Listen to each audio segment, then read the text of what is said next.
So, good morning everyone. Yesterday, I visited the Assessment Center and find out that all equipment, tools, and materials that we will be using for this assessment are complete, functional, and in good condition. So, today, I received the following documents from our AC manager and then our tester representative. I have here your application form, your rating sheets, attendance sheet, suggested questions, your cars, the self-assessment guide. Okay, so we have also here the agreement and then yung gagamitin natin mamaya na specific guide nyo. Okay, good morning candidates. Welcome to the University of St. Anthony, your accredited assessment center for computer systems servicing NC2. So, my name is Mr. Leonir K. Paz. I am an accredited competency assessor for CSS NC2. So, I have here my ID with my accreditation number. And also, I have here my appointment letter coming from Ma'am Ria Sapinoso, so the AC manager of University of St. Anthony.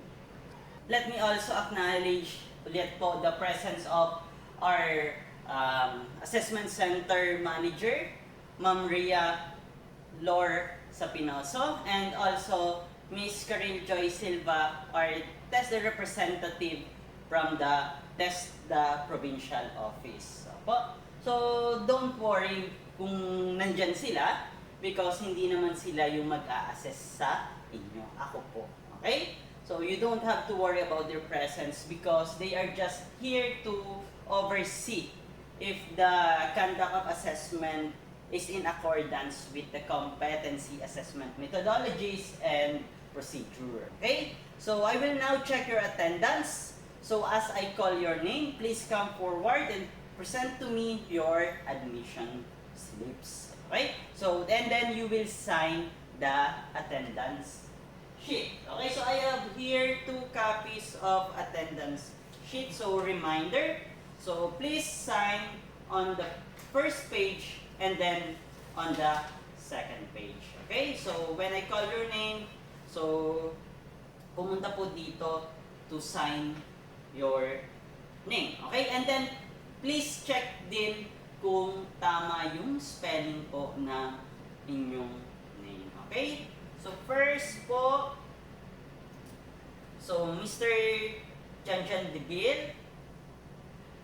Okay, so next, Mr. John Kim Raj Tabal.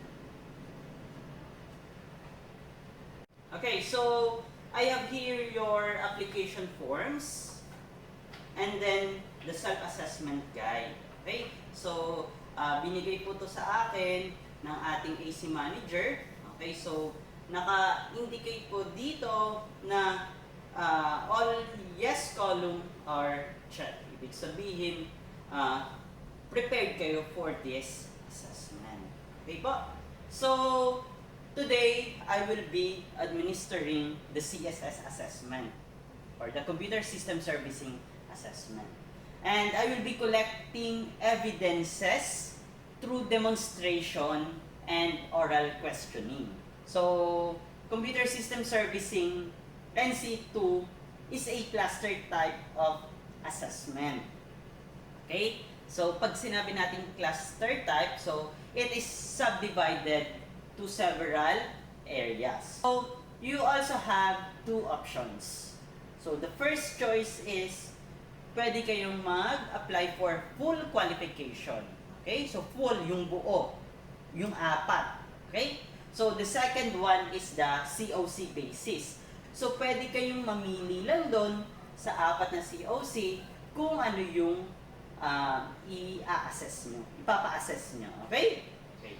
So, if you are competent, you will be awarded of your National Certificate Level 2. Okay? So, after 3 working days, pwede nyo nang makuha yun. So, renewable din yung magiging test the certificate nyo. Okay? So 5 years, okay, valid siya for 5 years and then renewable siya. Okay, so kung hindi naman kayo competent, you will be recommended for a reassessment. Okay, so pwede kayo magpa-reassess. So you will be reapplying for another assessment on another schedule. Okay, so you need to wait for 7 days. So for example, hindi pa kayo competent, so gamitin yung 7 days na yun para mag-review, i-master yung 4 na core competencies. Okay, so after 7 days, pwede na kayong mag-sign up ulit for another application. So, another application form. And then, ayan, mag-fill out ulit kayo ng self-assessment guide. Okay? And then, after that, you will wait for another schedule. Okay? So, understand po? Okay. So, CSS and C2 has 4 core units of competencies. Apat.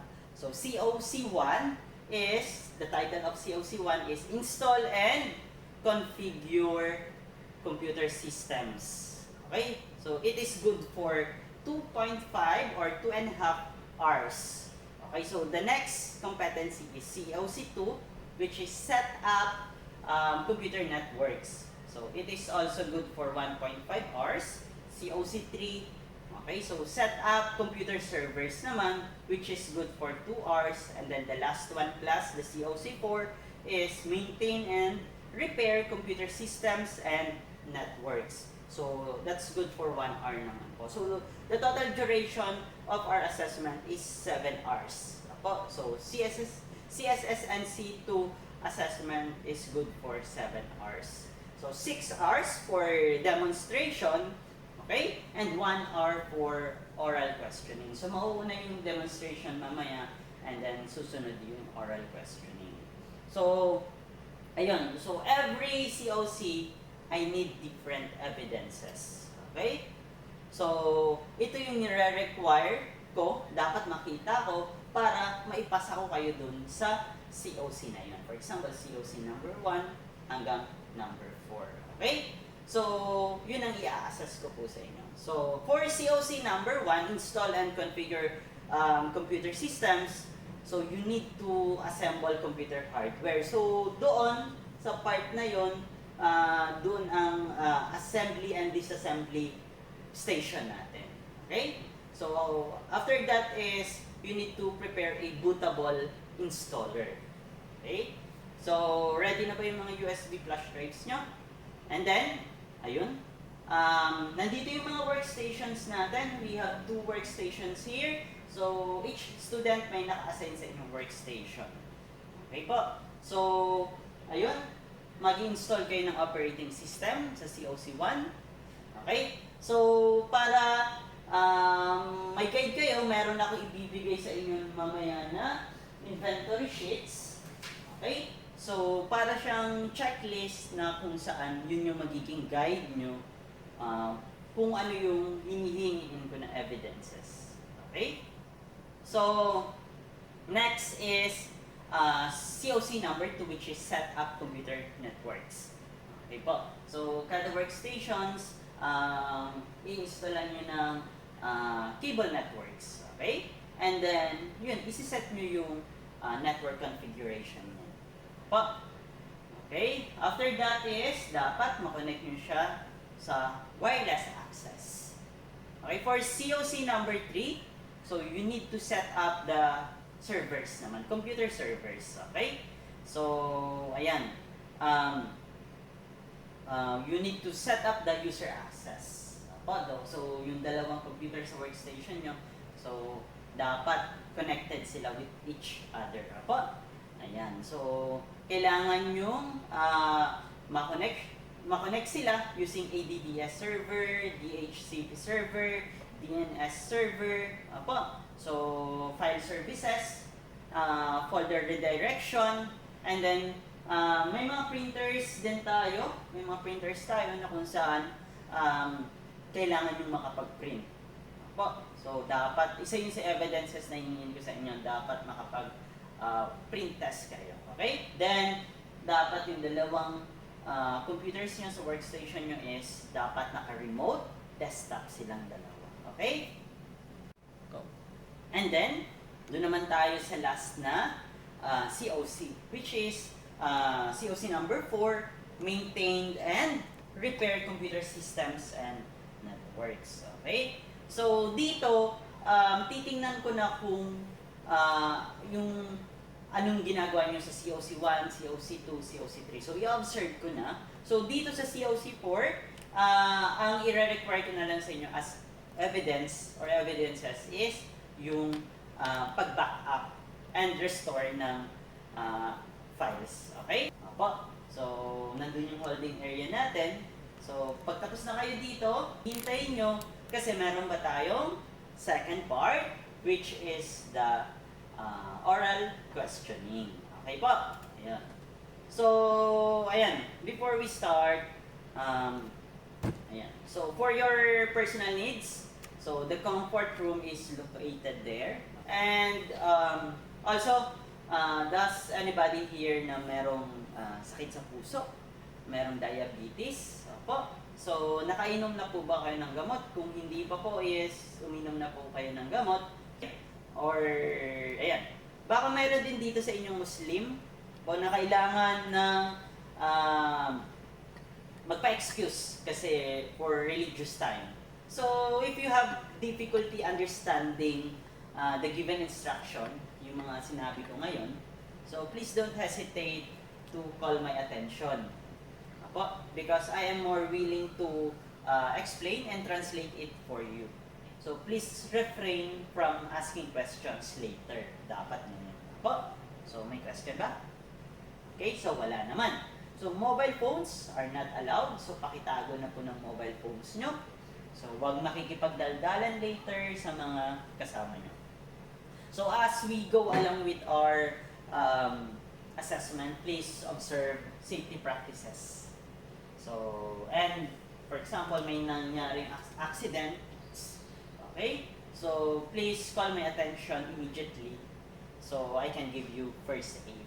So, also, please observe social distancing. Okay? So, meron kayong kanya-kanyang workstation.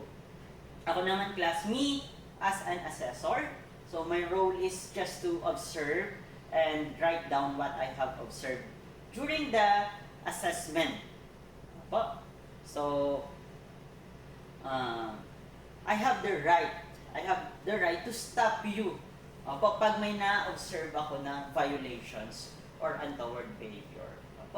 So, after the assessment and you have found to be not yet competent, don't worry about it because you can apply for reassessment after 7 days. Okay? Dun lang sa COC na hindi mo na ipasa.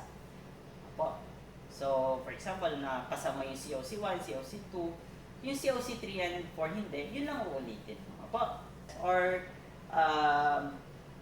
if in case naman class na, for example, bagsak kayo, not yet competent, and you're not satisfied with the result, you can also apply for an appeal. So, you can send your letter, class, you can send your letter to the AC manager and then the tester representative kay Ma'am Rhea Sapinoso and then kay Ma'am Caril Joy Silva ngayon kaagad. So, ayan, dahil nandito kayo, ibibigay ko na yung competency agreement sheets sa inyo. Yan. Okay? Okay, so ibig sabihin, dito talaga kayo na magpa-assess na yan. Okay, so pirmahan po ng ating competency agreement sheet. Okay po? Okay, so, ayan, ibibigay ko din sa inyo yung specific instructions. Nandyan yung summary ng mga diniscuss natin ngayon. Nandyan yung evidences na kailangan nyo may pakita sa akin. Pupunin ko lang yung competency agreement sheets nyo. So, pirmado na. Okay, so Mr.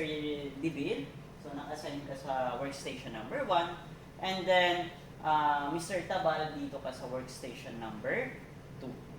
Okay? Pero, Mr. Tabal, ikaw muna ang unang gagamit ng ating assemble and disassemble station. Okay, ikaw muna yung nandun. After that is, babalik ka dito sa workstation number 2. Okay.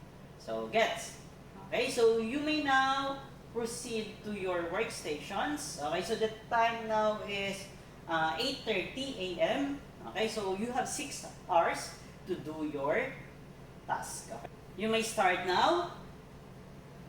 Okay, so punta na kayo sa mga workstations nyo. So, kunin ko lang yung ating rating sheets. Okay.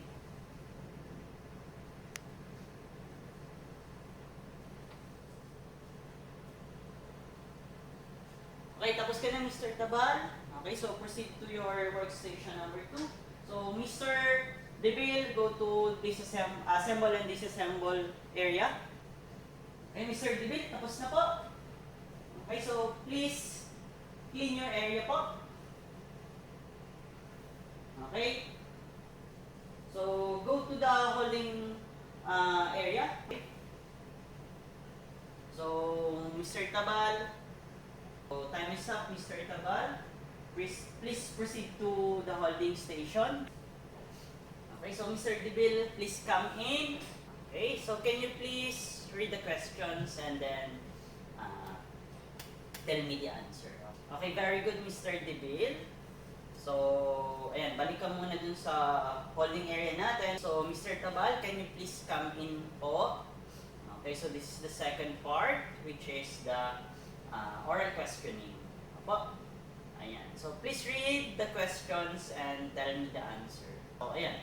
Balik ka muna, Mr. Tabal, sa holding area. Okay, so, Mr. Deville, please come in. Okay, please sit down there. So, this is the feedbacking portion of our assessment. Okay, so, nandito yung rating sheets mo. Okay, so based on my observations, okay, so excellent, you are competent, so you are competent, and I am recommending you the issuance of your TESDA and C2 National Certificate. Okay, so congratulations, Mr. Deville. So please come in, Mr. Tabal. Okay, so ayan. This is our feedbacking portion.